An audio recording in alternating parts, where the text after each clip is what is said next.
I'm usually a night owl. I'll go to sleep, 2, 3 a.m. or something like that, and I'm usually up. Even if I'm 4 or 5, I'm up by 9. Yeah. The latest. But I don't know what happened. Are you an IG scroller? I'm about to. Nah, you know what? I don't. You know what? I'm either if I'm up that late, if I'm not working on music, I'm either watching some Netflix shit or I'm reading. No, we go get the facts right now. Everybody pull out their phones. Are we checking when he likes screen something? time? Oh, we're checking screen time. Yeah. We're putting you on blast, bro. You can't do screen time. The screen time calculates what exactly you were looking at. Yeah, and what apps you're at. Oh, okay. Where you look at? Where you go to see screen time? Go to settings. Okay. And then under notifications, screen times. Here we go. There's screen time right there. Okay. All right. So where you look at? Let's do downtime, app limits. Go to your Rell's phone. Mine says Michael's phone. Oh yeah. Rell's phone. Do your situation, and then it'll say what your categories most used. Productivity. Yeah. See? Go to last 7 days. It's already saying last 7 days. Okay, right? so last 7 days, what is your per day? Hold on, where do you see last 7 days at? Up here. Screen time, last 7 days up here. Oh, okay. So what are we saying? It says right there per day. How many? 3 hours and 41 minutes per day. That's not bad. Yeah. I won't be on my phone like that. I'm really concerned about my life now.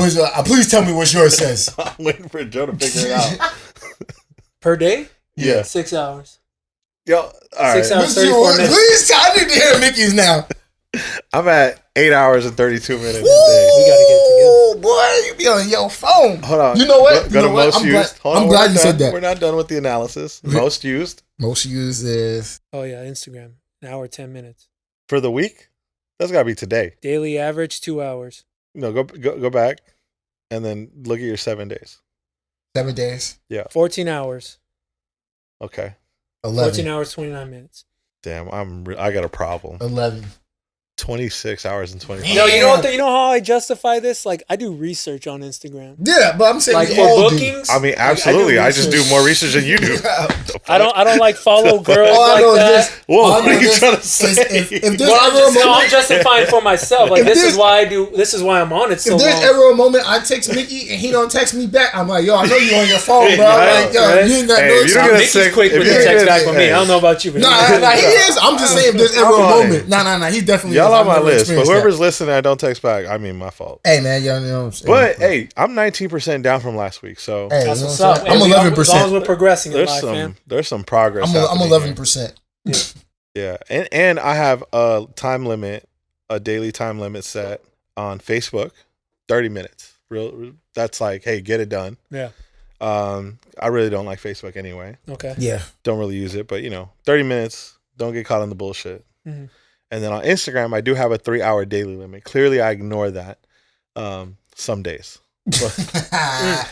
Because right now I'm at 2 hours and 5 minutes, and it's only 4 o'clock. All right. Well, let me ask you guys this. Clearly, Instagram is a important thing for us, and some of us wear it on our sleeve. I remember when Twitter first started popping, I was kind of going through the same pettiness.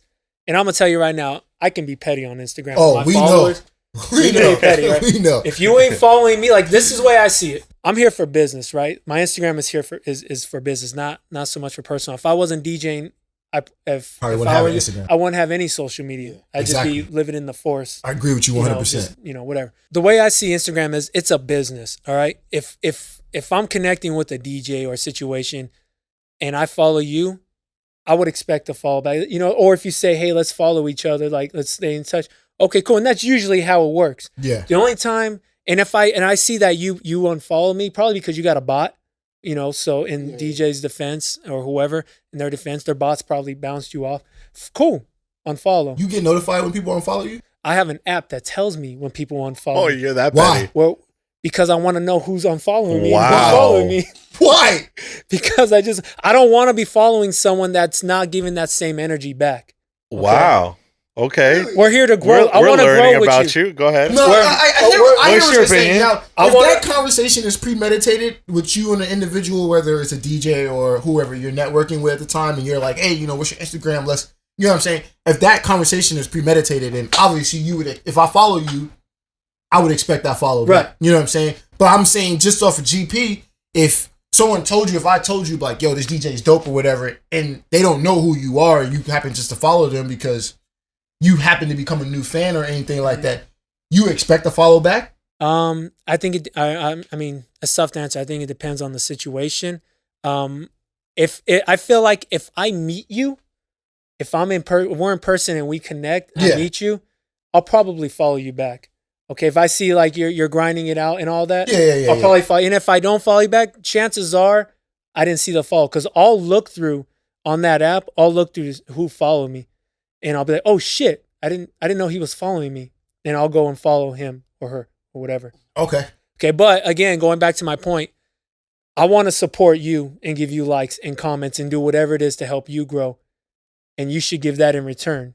Right, that's how it should be. We grow with each other. But that's what I'm saying. If someone follows you and then they follow you, then you follow them back, and then they unfollow you, do you unfollow I'm not following them? Why would I? I don't care to follow them. Like, I'm not following.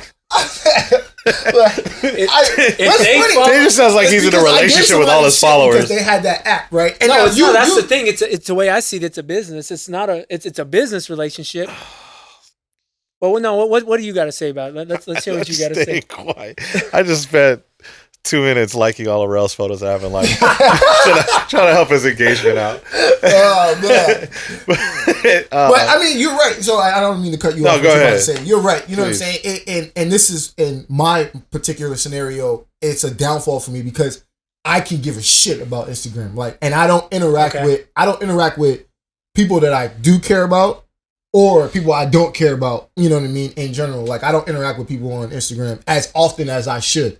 You know what I'm saying? And I am getting better at that. So I get what you're saying. Like, if it's a business relationship and you feel like you should follow someone based off of a business relationship, then you should follow them. But I don't think I'm going to go out of my way to go unfollow them and Why do not? it. Like, why wouldn't you? Because what's the point? Like, all right. I mean, what I'm saying is my initial reason for following somebody is to either support them, to show support, or I have an interest in what they're posting or what they're saying on Instagram. And my reason is, cool, let's support each other. No, I hear you. I hear like, Mickey, do you unfollow people? Mickey, Mickey don't even know who's following him or he's got 25,000, 26,000 followers, and I don't know. I've never had that many followers, so I can't really speak up. But so we gotta let ask you. people know, like, this is a whole different situation than what me and Rell and I are going through. I feel attacked. Don't be PC, baby. Yeah, don't be PC. No, I don't unfollow people. Okay, so I used to be on the same boat with Danger where I did have an app that would tell me who's not following me. And I would react based on those things. Then I realized it's really not that important for me.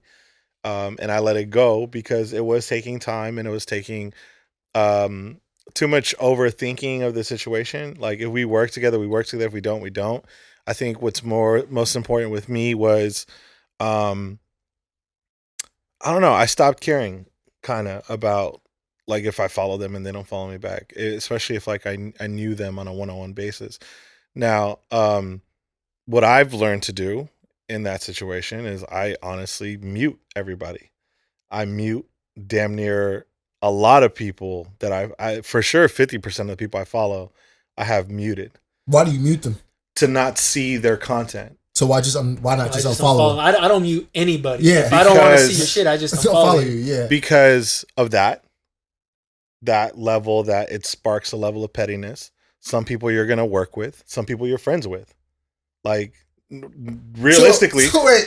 There's people that you keep. He's attacking me.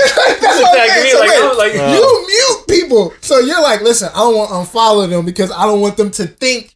Whatever it is, hold on. Let me help clarify something. Okay. Right?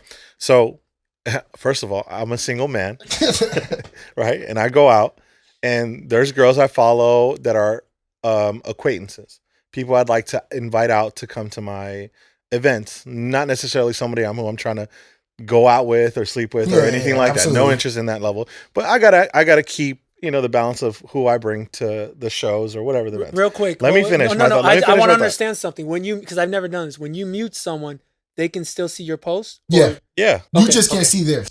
So, got it. So sometimes they're going to post shit that honestly, if I'm scrolling at dinner or somewhere and I'm hanging out and there's a girl that's going to be half naked, it's a pretty looking girl. Like, I don't want that scroll coming down my timeline. Like, while I'm at somewhere where it might be inappropriate.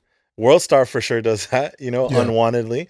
And so there's times where like, yeah, I'll mute that girl, but I keep that contact with that person. Same thing with certain friends. They put up memes. Some of them are crazy. Like some people be putting up some crazy shit that you're just like, damn, I didn't really want to see that. And they'll do that consistently. But in real life, they're someone I mess with. They're a friend or whatever, an acquaintance, and someone that you're or someone who shops at the store. I don't know, like someone that you're basically, like you said, you're an associate with them or something like that. Yeah, I still want to keep the line of communication open and not make them feel some type of way. If I had somebody come into the store and spend thousands of dollars, and then they're a friend or they're an athlete or whatever the case may be, but the content that they choose to put out is something that either it could be arrogant, it could be no, I hear what you're saying. I mean? Like, why not just use that or connect with or communicate with that person through other source like text message or email or something like that? When you mute because them, people really get in their feelings about following. But that's the crazy thing about it. So it's like now you in a scenario are forced to walk on eggshells or operate out of a way that you necessarily don't want to operate. Bro, it's one button. based off of how sensitive people are. No, it's one button. You know what I'm saying? Like, I mean, it's one button. no, I hear what you're saying. The same effort it takes to unfollow somebody is the effort that you're going to take to mute somebody. And I'm not saying like there's a lot of situations, but no disrespect, there's a lot of people who put out shit content. Absolutely. And it's shit that I don't really care to see all the time. And so I'll mute it just because it's there, and it's honestly it's just easier. Like than to unfollow somebody, have them feeling their feelings, like not want to talk to you, try to figure it out. Like I had a situation, okay, I'm gonna be real transparent. I had a situation where people were doing those like pyramid scams of like, you give me $150, you get a slot, you get $150, you get a slot, and then we fill it up, and then at the 8th fucking person, everybody gets paid. Yeah, right. I've seen those. Some real scammer shit, right? And so I really observed and watched people who I genuinely fuck with do this shit, and I reached out and I said, and this is the difference. I reached out and said, yo, you're fucking somebody over. It might not be you. It might not be your friend, but somebody in the end is going to get burned, and you're a part of it, and you're at the top of it. As your friend, I'm telling you, stop that shit and give them their money back and get the fuck off of this thing. Yeah. And then if not, like, no disrespect, I'm just letting you as a friend, like, I can't fuck with that energy. So just know that. And some of them laughed it off. Some of them are like, I already made $2,500. I'm like, bro, like, I get it. I know how the money is made. But those people, I unfollowed everybody. Yeah. Yeah. And there's people in there who were very close to me. People who I could have gone to church with. People I've had personal conversations with. You could name them all. All the characteristics are there. In that case, I unfollowed everybody because I said something and it was there. If you could either be cool with it or not be cool with it. I get a lot of people who are like, hey, so it's good. We linked up. Like, can you follow me now? And like, like, follow me. That's awkward. And to be honest, those people who ask, I do the most to never follow them. Yeah. Exactly. Do you ever have someone that will follow you and then you didn't follow them right away, and then they will unfollow you and then follow you back? Yeah. So to give you guys an example. If you got a relative and they're not like super like social media savvy on like mannerisms and just general like right. like being courteous, right, of situations, and they still pull up to the Christmas dinner and they give you a nice gift, like a little Starbucks gift card, super essential to my life style. You know what I'm saying? And you don't want to be rude. That's a good time to like. Not necessarily unfollow, to not have to unfollow them. You could just mute their content, and maybe they're not posting on their timeline, or on their timeline it's different from their story, right? That stuff happens as well.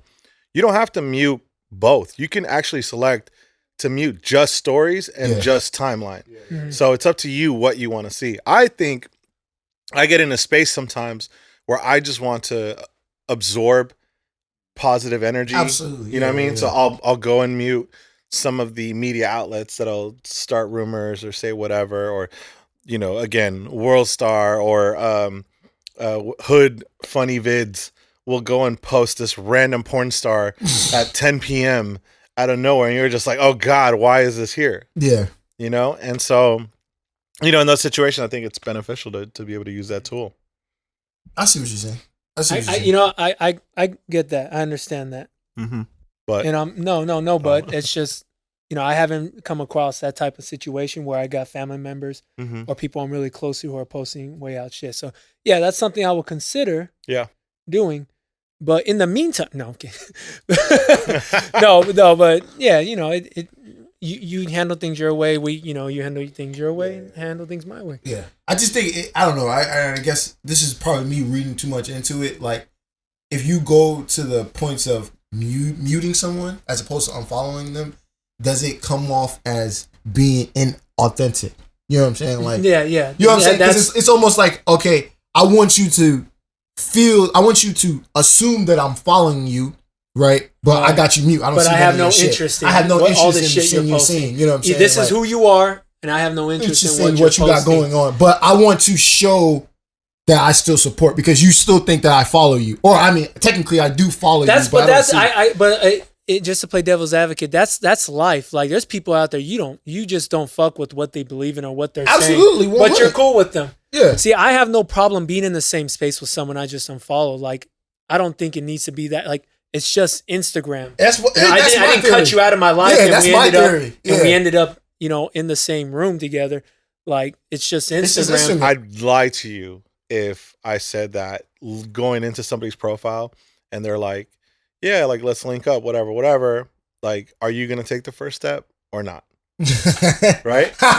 You mean no, you take the first step, and if like these 3-4 days later you realize this motherfucker hasn't. All right, ask that motherfucker because I mean, it ain't that big of a deal, bro. Like, if you go into a situation, let's call the situation Instagram, and my goal when it comes to following is to grow with whoever's following me back. And in this situation, it's a DJ. We're in it, and we're agree, or however it works out, we connect. And whether we say we're going to follow each other or not, we end up following each other. Cool. Great. Let's keep it moving. Let's like each other's posts. Let's, whatever, synergy, all that. And you unfollow me. Cool. I'm going to unfollow you. We'll keep it moving. Like, I don't have to be in my, that's what you expect. That's how you expect someone to react. Man, fuck this motherfucker. He just unfollowed me. This is some bullshit. I ain't with it. Like, but that's what they would perceive it as, though. That's how they put it. That has nothing to do with me. How they want to react has nothing to do with me. Yeah. Their perception has nothing to do. It's none of my business what they're going through in life and why they act the way they do because some shit happened when they were a child. You know what I'm saying? Wow. You know what I'm saying? I'm gonna take it. You know what I'm saying?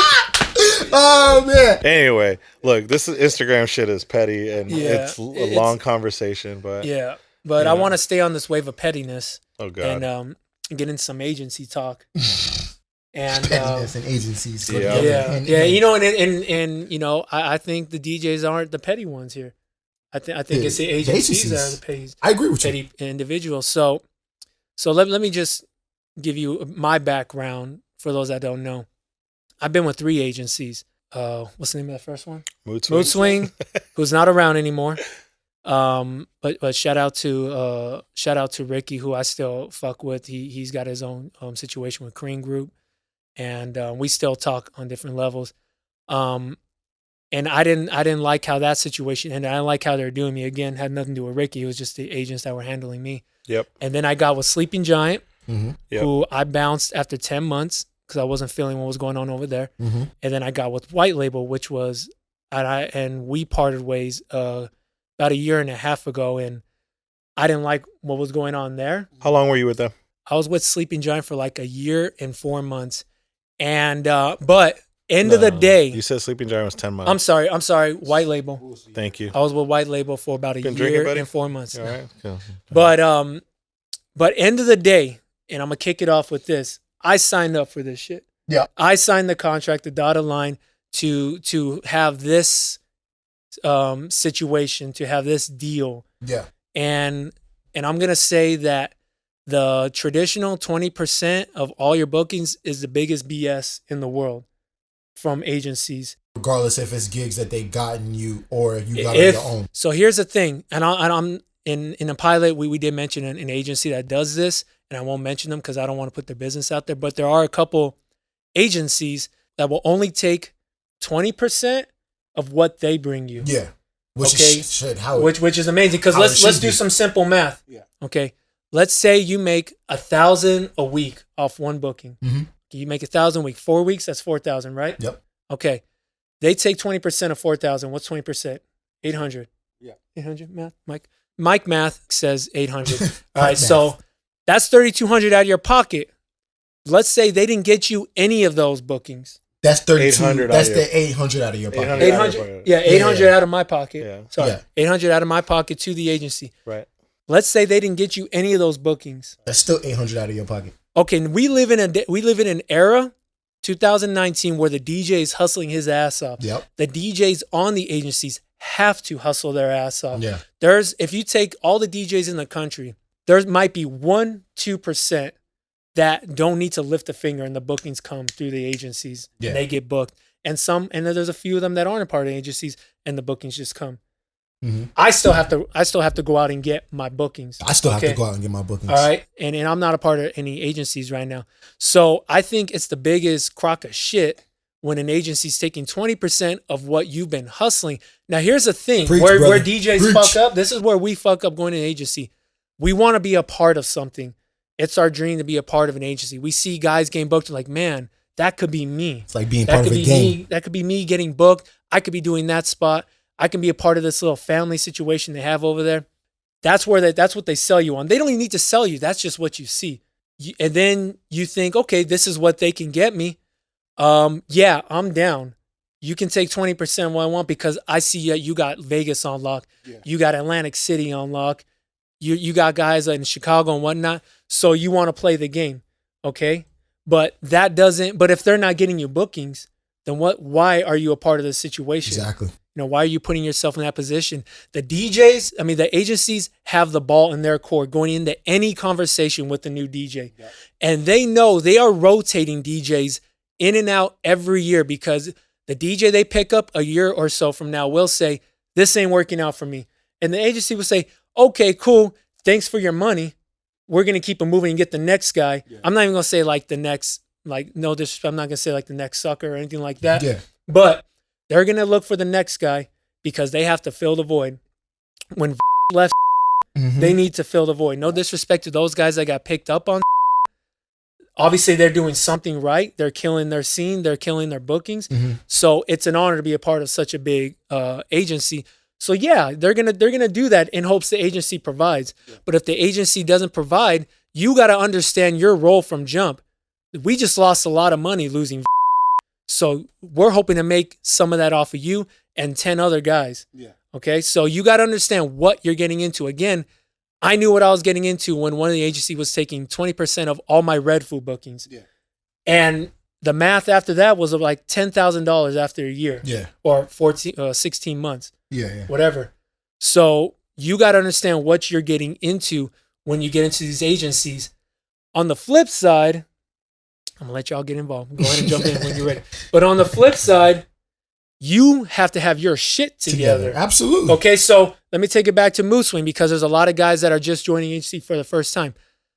My situation with Mood Swing was I became Party Rock, and the manager at the time, my manager at the time, Ian Fletcher, shout out to him.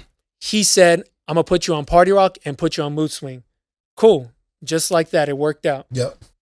I knew my role in Mood Swing. I was probably at the bottom of the barrel. It was an East Coast agency. There was like me and one other guy from West LA, Coast, you know, on that roster. And they got me like a small handful of bookings within the year, and I still wanted more. I hit them up. I like basically shouting in emails, you know, whatever I think I thought I had to do to get their attention. Mm-hmm. Cool. Year was up, kept them moving. Went to Sleeping Giant.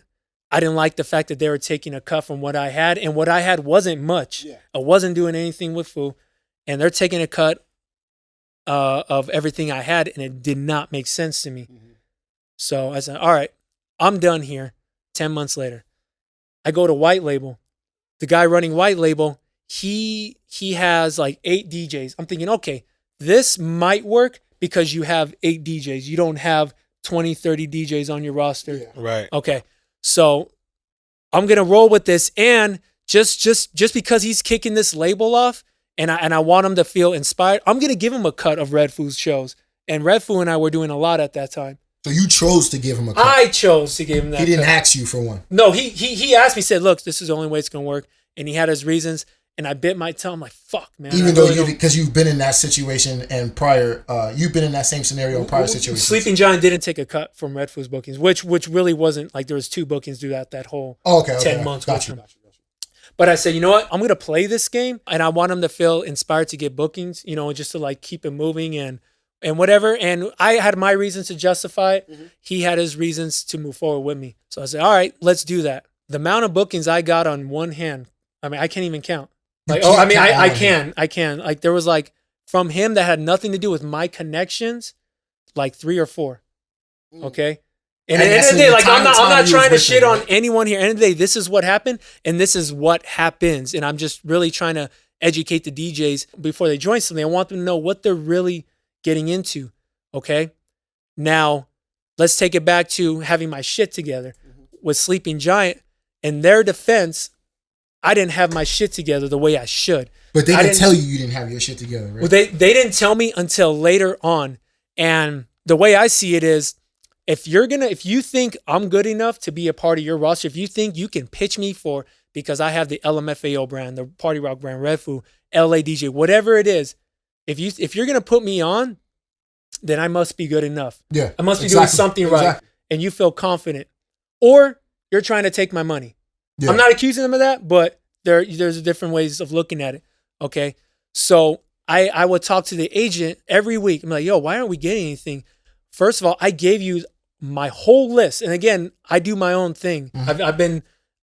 I do a really good job of creating my own bookings or creating my network of bookings. Yeah. Okay. And connections. And I always felt like I just need that agency to really get me over the top. Because sometimes when you're part of a system, it works out well, which is, I think, why a lot of guys join and some of these other agencies. So I'm expecting them to reach out to these. I hit up like 3 or 4 people, my booker friends. No, we haven't heard from them. And it's like, okay, well, what are you guys doing? Okay. So then I talked to the agent and he's like, you know, maybe if you got a video or you had like a better this and a better that takes time. Yeah. That takes time to get that shit together. Had I known prior, because I'm not thinking this, and I should have been, but I'm not thinking this going into it. I should have had my shit together like that. I'm thinking I can just go in there and you guys got me. Yeah. Because you guys claim you can. So moving forward, why don't agencies do this? Why don't they say, hey, DangerZone, we are interested in you. This is what we're going to do. We think you can be an asset to what we're doing here, and we can all make money. I'm going to reach out. I, as in the agency, am going to reach out to my main bookers or just bookers in general and say, I'm thinking about putting this DangerZone guy on. Has a history with LMFAO, does a MikiDz Show. They get all these streams, globalization, all these things. LA guy has these residencies. Mm-hmm. Would you be interested? Just an interest in putting him on. Not asking you to do it right now, but would you be? Yes, yes, yes. No, no, no. If they're all no's, hey, DangerZone, I talked to some of our biggest bookers, some of our bigger bookers. It's not going to work out. None of these guys are interested. Yeah. It's going to be a pain in the butt. And on top of that, they're going to pitch me with 5 other guys. I find out from a friend later on. Yeah, they asked me if I can book you and or to choose between you and 4 other guys. Now I'm battling not only with other rosters and other DJs just in general. Yeah. I'm battling with the guys within my clique, within the crew. I mean, it's not even, that's why I only really see it as a family thing. So now I'm battling with these guys just to get a spot. And another thing I don't like is, let's say I went to Tokyo. I got a booking in Tokyo, and I did before the booking went off. Before it went off, I'm sitting with the booker who's a good friend, and he says, "Yo, so and so is hitting me up about their main guy, about getting their main guy in, getting him a booking." And I'm just like, "That's cool, as long as they're getting me his bookings. Yeah, as long as they're, like he's doing. I know what he does. So if you're gonna take my connection and do that, let's help each other out. Line me up with one of his bookings." You know what I mean? Yeah, yeah. And that wasn't necessarily the case. So I have a lot of issues with the way agencies are ran, and because they like to stick to the traditional way. That's why I think it's a big scam. It's a big scheme, because they know you want to be a part of something. You want to say, I'm going to Vegas because I'm with this agency, And that's not always the case. If an agency is talking to me about, look, we will take 20% of what we bring, everything you create, we don't touch. Yeah. I'm in. Where do I sign? Isn't that how it should be? Well, that's it. There's different ways of looking at it. When you're talking about William Morris and all these big agencies like Circle that are getting $20,000, $30,000, $100,000 bookings, cool. I guarantee you, I'm not out looking for bookings if I'm making $20K a set. Yeah. You know, so the bookings come, you create them, you know, take a cut, take your 20, it's probably 10% at that point because there's so much. Take your cut. That's a whole different conversation. DJ agencies want to live by what that standard is, and because they got to survive. They got bills to pay. They got agents to pay. Yeah, absolutely. You know, like it may be cynical or however you want to see it, but that's the reality of what's happened in the past for me. And just talking to guys, this is what happens. I guarantee you, 90% of the DJs on some of these rosters are not happy, and they will bitch and complain about their agencies not doing anything, but they're afraid to be on their own because they rather run the risk. They rather give up their cut to the agent and just hopefully something happens. I've been in that boat. Yeah. Oh, you know, maybe something will come. Just be patient. Just be patient. But to bring up your point, isn't the purpose of an agency, your suggestion was have the agent reach out to their connects and ask if they would be interested in booking such and such. You know what I mean? Right. Like, and isn't the purpose of the agency because they have the relationship with those particular venues, managers, owners, or whatever, that listen, you know I'm an agency. You know if I'm gonna bring a guy to your event, to your venue, he's going to execute properly. He's going to fit whatever the criteria of your spot is. You know what I'm saying? I'm not just going to send you someone just to be sending you someone. Isn't that the point of an agency building that relationship? So I guess that's my question is, that's the point of them, right? Like to take you from a spot where you're to elevate. Now you as an individual DJ, you're supposed to have your shit together, right? Right. And like you said, if you didn't have your shit together, why did the agency even take you on? Right. And that's why there's an argument of, well, they're trying to get a cut of what you got until the next guy comes around, or they are optimistic and they say, you know, maybe this might work. Okay, maybe this might work, but why don't we do this? Prove to me that you can make this work. I'll put you on a 6-8 month trial of you only getting a cut of what I bring to the table. And I keep whatever I bring to the table. If you can prove to me in 8 months, because they always give the excuse of, well, the winter time's coming around and, you know, the bookings are slow. And blah, blah, blah. If that's the case from September to March, there ain't shit going on if that's the case, because that's a slow season for a lot of clubs. Yeah. Okay, it's the end of summer. It's Christmas. It's the beginning of the year. That's slow for a lot of clubs. So why, and this is all about how creative, like you can be as creative as you want as a DJ going in there with the ball in your court, but you got to get the ball in your court. So I tell agency, you can prove to me you can get the shit done within 8 months. You can have a cut of everything I bring to the table because you've proven that you really believe in this. But if we're just going to say, no, I think we can do something with you. I think, you know, if you just want to be optimistic in that regard, I appreciate that. But tell me, but I need to see it. I need to see that you care. I know if gets behind a DJ, that DJ is booked. Yeah. That's the ultimate sign, co-sign for his DJ. Based off of his relationships that Based off his relationships, and you want to keep the main dude happy, so you're going to do that. Now, here, I might fuck you up with this. If you go to Circle Agency, I talked to a producer, big name, young producer. I was talking to him about before he joined Circle. I said, yo, you just ran through Winter Music Conference, killing it. Like, what's the next step? You're the thing. You're the hot DJ right now. What are you gonna do? He's like, well, I've been talking to Circle Agency, but I'm not talking to the right guy. Like, what do you mean? You're not talking? It's Circle. They're like the biggest, EDM agency, whatever. He's like, well, the guy to talk to isn't interested yet because that guy has the best relationships for all these bookers in the festivals and the clubs. That's the guy I want to talk to, because the other guys, they're Circle, but they don't have those relationships yet. You know what I'm saying? Yeah. So that, and again, you can say, well, that's William Morris, that's Circle. Okay, let's take it down a notch to our level. Going back to my Sujit example, if Sujit vouches for you, then chances are, and I've seen it. Yeah, I've seen Stuja vouch for guys, and guys take off. Yeah. But when Stuja steps away, the bookings aren't as hot as it used to be. Regardless of the caliber of DJ that DJ is. You're saying if backs that DJ up, it could be a brand new DJ that even half the agency probably hasn't heard of, but if backs him up, he or she is taking off. Yeah, because it's he's the main guy from the situation.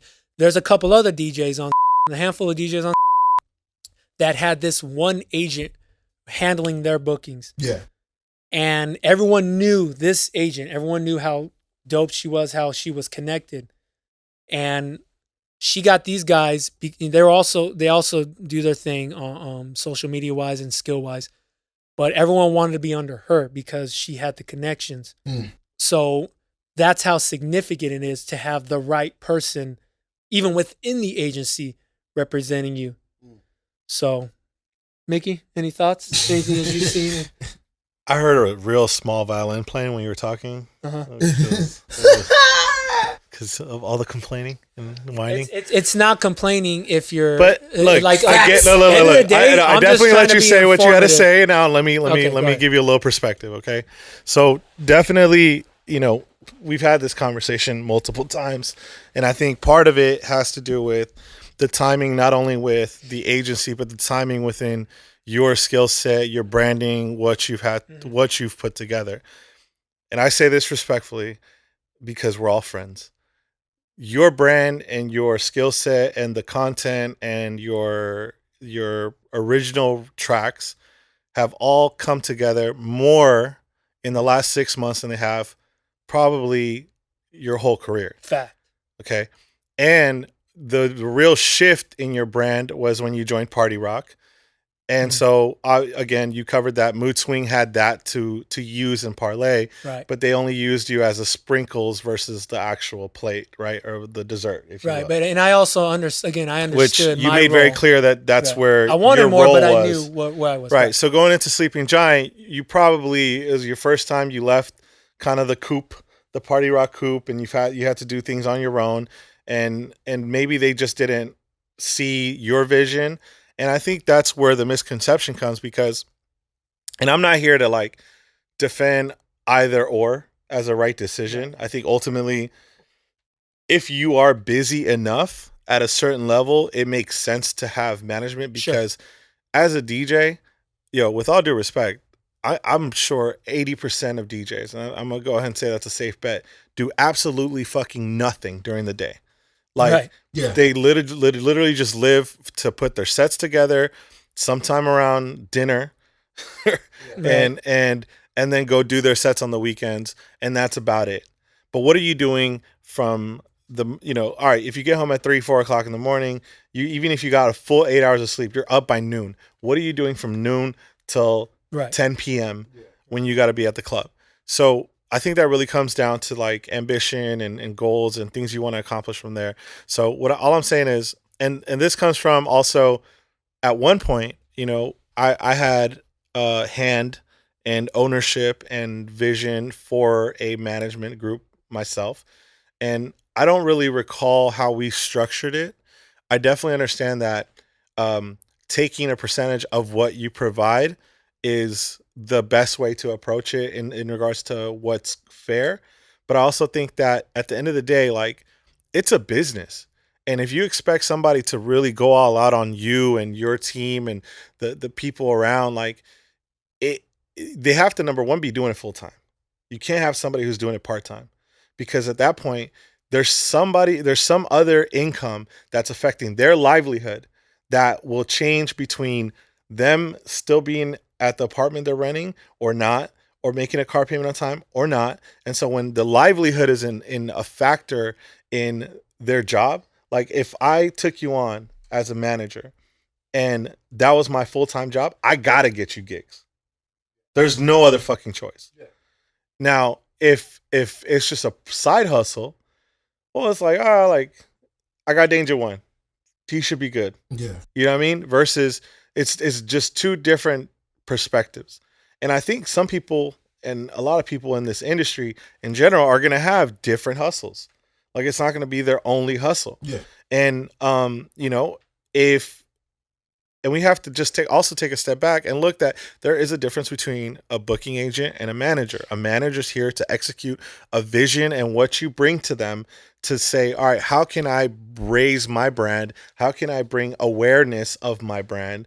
Because it's not about you, it's about your brand, right? The networking side, yeah, you could go pull up to a venue to go support a guy that you think you're in the same category as, and just go check out their set. I've been in situations where I just go, I'm like, yeah, I would love to go check out that club. I'm just going to go kick it with you, and boom, oh, who's that dude you're with? Oh, he's another DJ. And that's how it connects. And then there's a booking agent who's strictly out there looking to get you gigs and get you work. And there's a difference. And I think if you're going to sign up for something like that, number one, you know what you signed up for because it's in the contract. That's right. Number one. Number two, like, it's a business. Like, I wouldn't expect this person if they didn't get me work but I see the actual work happening, like, they have to live off of something. Yeah. You know what I mean? That's just what it is. They have to operate a business, and so do you. If 20% of what you're doing is affecting everything else, then, you know, that's one of those things where you have to just analyze the situation. And I think ultimately, and this is maybe it's a reach, but if having somebody take 20% of your income used as an investment to your future is too much money to be taken from there, then you're not ready for an agent. No, I hear what you're saying. I think both parties don't be with an agency. Yeah, that's what I'm saying. Both parties need to take responsibility to a certain extent, because, like you're saying, if someone has to so for example, an agency, if you're going to approach an agency and be like, I want to, join this agency, that DJ has to do their research about that agency. Like you're saying, if the agent that's taking you on, if that's a side hustle or if that's their main thing, like, the DJ needs to know about that. Like, all right, am I going to be a priority for this person? How much effort is this person going to put into, booking, getting me bookings, what you call it? Yeah, but how much discipline do you have to decline that if they're saying you're not the priority? Well, what I'm saying is you have to be able to walk away from that. That's what I'm saying. Right. You have to have the mindset to be like, that. Okay, I hear what you're saying. I respect that, and I have to walk away because that's not going to be good enough for me. Right. But at the same time, the agency has to. How many times will agency actually decline a DJ? You know what I'm saying? Yeah. You know what I'm saying? So what I'm saying is the agency also has to do their homework and being like, okay, this DJ is not polished enough for us to take on, right, and be able to get them bookings. What they feel is valuable to them, enough that is valuable to them. Joe, if you could correct this, I'm gonna go ahead and say that they do say that, but they don't say it that way. It's not what they do say, it's what they don't say, right? So did anybody approach you and say, we're gonna make you one of our top guys? No. That's their pitch. No. Nobody gives you that pitch, right? No, they're obviously optimistic, good energy, and I've seen this with Foo too. I was managing Red Foo's bookings, and again on a higher scale, I understand that, but I've seen them gas him up in person and on phone over meetings. We love your music. Well, we're so looking forward to it, and shit comes of it. Yeah. So you're gonna get that off the bat. You're gonna feel that because they want you for whatever reason. Again, it could be because you're temporary, you're just there to fill the void, or maybe they really do see something in you, but you're gonna get nice, kind words. I didn't go into any of these situations asking to be the dude or expecting it. I expected them to work and be creative with me and getting me booked. But yeah, that's what I'm saying. It's hard to work into that scenario, to walk into that scenario, and like you said, you even said it. Both of you guys said it. Like, you signed up for it, right? Yeah. But it's easy for a DJ to walk into a room and get all the smoke blown up their ass, and for them to walk away from that. Yeah, and that's the thing. That's why I don't see this as a complaint. I'm trying to be more informative, because I admit it. I signed up for it, and this is what I went through, and I wouldn't replace it with anything. It was a great learning experience. But to go back to your livelihood about this, the agents live off your cut and all that. So that's and I respect that. If you're not doing anything but running this agency, I respect that. You got to live off this cut. And who are the two agencies? I can't say their names, but the two agencies I mentioned earlier that don't take a cut of what you bring to the table. Mhm. Those two agencies have other hustles that are putting food on the table as well. So they're not living off you. So as a DJ going into that, I'm gonna say they're not looking to make. They're not going to be looking to make money off of everything I do because they're getting money from other places, and I know they can be, or they are focused enough to get me booked to still work, even though they have this other hustle going on. So I know going into it, I have an advantage because they're finding other ways to make money and they're not living off of the shit that I'm bringing to the table. Exactly. Go ahead. Go ahead. Oh, I was just saying, exactly. It just brings me to our point about both parties doing their research on one another. You know what I mean? The DJ doing the research on the agency and vice versa. The agency doing their research on the DJ before anyone sits down and signs any type of paper. If you approach... So let me ask you this. In those three scenarios, right? I know with Moose Swing, it was Ian the one that was like, I want to put you on the agency. So it's basically you going to the agency. Yeah. With the other two, did you approach the agency saying, I'm interested in being a part of you guys, or vice versa? Did the agency come to you? One agency, I reached out to a friend who was on the agency, and two friends vouched for me. Yeah. So there was that. And then the other agency, a friend was trying to get me put on. Got you. So the agency basically came to you in a sense. Yeah, like they want to put you we on. had to wait a while because of conflict with the previous agency or the other agencies that have been involved, and then we made it work. So, but at the same time, I was still interested. Yeah, absolutely. Being a part. Well, I'm I'm saying you experienced both. I had no interest. You experienced both. Like you wanting to be a part of the agency, and then an agency wanting you to be a part of it. Right. I was just gonna say that it's unfair to say that that's the most successful approach, because unless you experienced it, right? And I know that. What do you mean by? I'm talking about the agency situation? that doesn't take from what they don't bring. Okay. Because they got a side hustle. Because of the side hustle, right? Like I understand your view on that.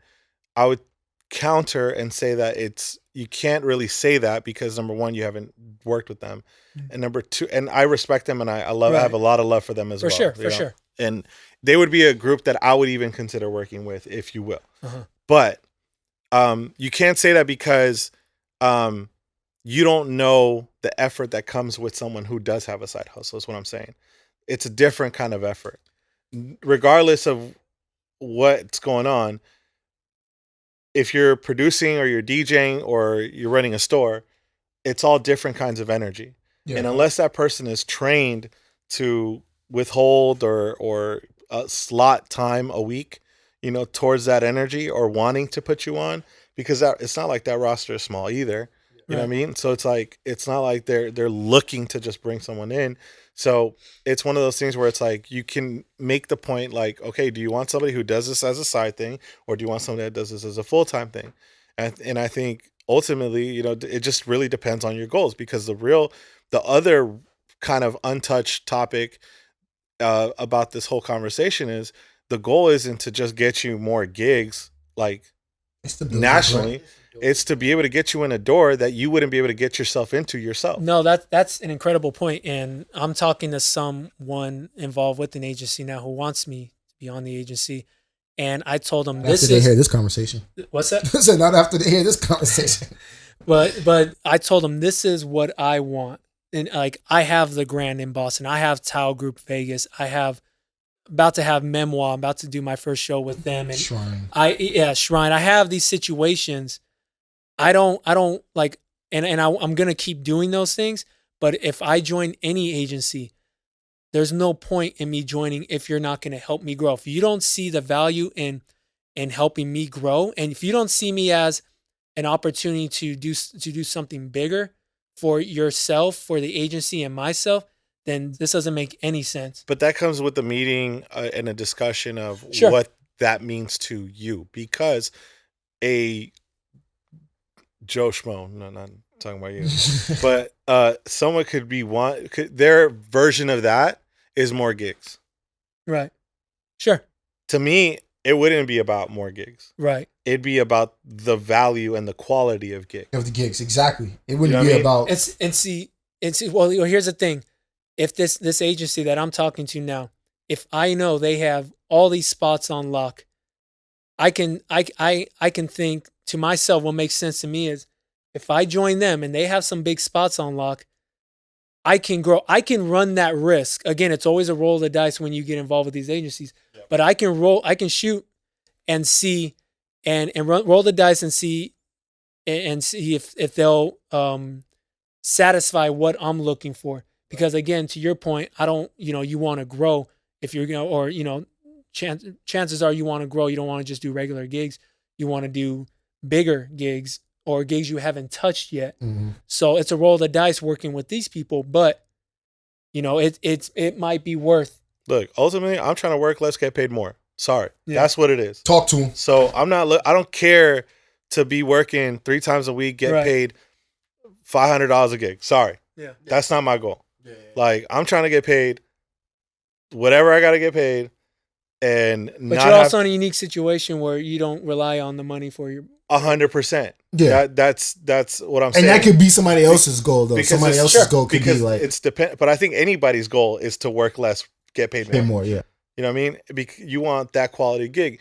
And again, this is obviously my view because of my situation. But like, I could have taken 30 different gigs this year already. But personally, is it worth it? Is it worth the time? Is it worth the favor? Is it worth, kicking it with the homies for $100, like, or 200 or 3, like, depending on the situation. Like, sometimes it's not. Yeah. And holding out and the power of saying no, like, can help your brand value just go up. Go up, absolutely. Right? I agree with you 100%. And I think essentially what has to happen is, look, if you're giving somebody 20%. They owe you at least 1 meeting a week, if not 2, right? Because you guys have a goal. A lot of DJs sleep in. There's plenty of time to hold those meetings and figure that shit out. Yeah. Just contribute to investing yourself. Sometimes that requires money. If you're not investing it into the agency, then, I remember actually now it's coming back to me when we used to have Project Spin Artists. Rell was one of the members at the time. We had tons of great guys, Jay Espinoza, Chris Villa, Conrad, all before, everybody kind of took off in their own lanes. And part of that contract, I remember, we would take 20%, but 10% was promised and committed to go into the brand development of the artist. So like we wouldn't just take it to take it, we would take it to reuse it in the future. Now, but you guys didn't rely on that to live off of. No. We never did. Gotcha. Because it was myself and Adam, our good friend Adam, who to this day, hands out gigs here and there to whoever he can when it makes sense. And ultimately, the vision was to grow and not just take, but build, right? We understood the long play because we were going up against, at the time, it was cool to be on an agency. Right. Yeah. I don't think that factor is there so much now. Right. No. I think the power of social media, you being able to DM somebody, all those things kind of like has shifted. But yeah, it wasn't our full-time situation, but we wanted it to be. And, ultimately, things you grow, everybody grows, and visions don't quite come as clear when you have enough team. So that's ultimately where we went down and decided not to continue. But I think it's one of those things where you gotta have a line of communication with the agency, no matter what, and understand each other's goals. And if you can't meet them, you can't meet them, and you go separate ways. Fuck them. Well, here's a funny thing with one of those agencies. I was talking to them every week, and after so many weeks of every week talking about how are we doing, he was just like, "Bro, I don't know what to tell you." Like, I'm like, "Well, why? Yeah, like so." But what were you doing between that last conversation and that conversation? Networking. And then what would you bring? Building? Oh, I don't remember. I don't remember what was exactly going on. I was sitting at home with nothing to do but music, or I wasn't producing at the time. What was I?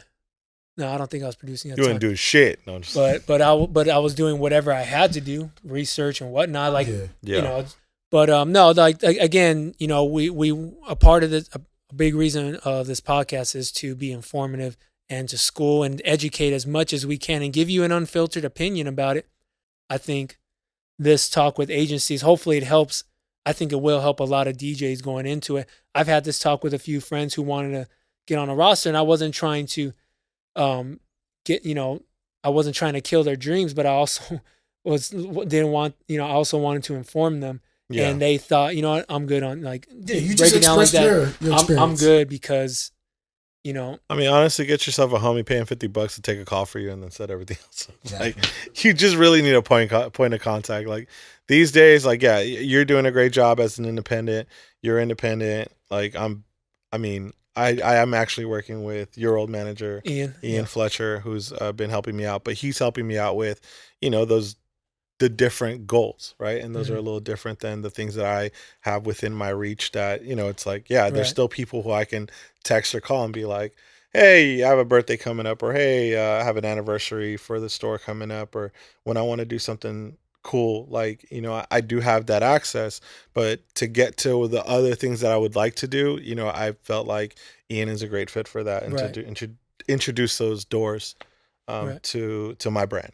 And so he's doing a great job of that, which, when the time is right, I'll announce. But other than that, I think you kind of just did announce it a little bit. What up? You heard it here first, MikiDz Podcast. But there's some dope shit in the works, is all I'm saying. So I'm really excited for that shit. And I think ultimately, you could just gotta have a line of communication and be straight. Well, shit, man. That wraps it up for us. We're here way over time. Yes, sir. Anyway, good conversation. Yeah, great conversation. We appreciate you guys tuning in for episode dos.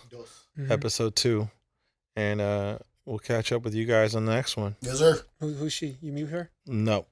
Did you? Get off my phone. Oh, man.